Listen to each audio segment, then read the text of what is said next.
nos rodea tiene infinita grandeza. Viva la naturaleza, regalo de un padre fiel.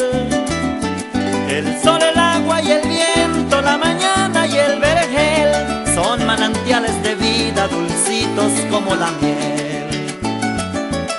La tierra nos da alimento, qué divino sentimiento, cosechar frutos sagrados, nacer, amar y crecer. Vivir llenos de armonía, radiantes como un clavel, requiere de inteligencia y un sin igual interés. Existen muchos ejemplos llenos de amor y saber. La hormiga espera el invierno con algo para comer. El río no desfallece, por eso sabe vencer. Y las semillas plantadas siempre anhelan florecer.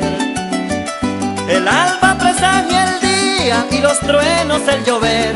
Las aves buscan sus nidos anunciando atardecer. El hombre promete poco con su extraño proceder y a nuevas generaciones puede echarlas a perder.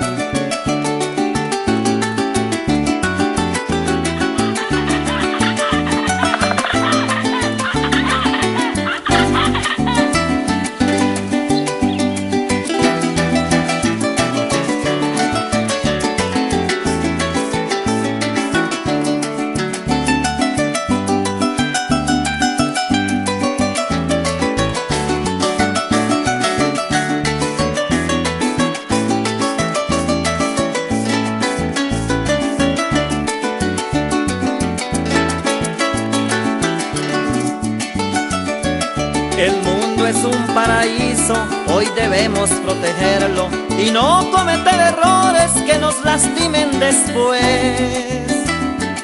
La flora y también la fauna, cada cual con su atributo, merecen mucho respeto y un comportamiento fiel. El mundo es un paraíso, hoy debemos protegerlo y no cometer errores que nos lastimen después. La flora y también la fauna, cada cual con su atributo, merecen mucho respeto y un comportamiento fiel. Pensemos en el futuro, recordemos el ayer. Ya se fueron los abuelos y nunca van a volver. Mañana nos marcharemos, entonces ¿qué dejaré? A mis hijos y mis nietos y muy poquito sembré. Cuidemos el medio ambiente, vivir es un gran placer. Saquemos del corazón el odio y la estupidez, pues todo padre se enoja si el hijo viola el deber, y una madre cansada puede negar su querer.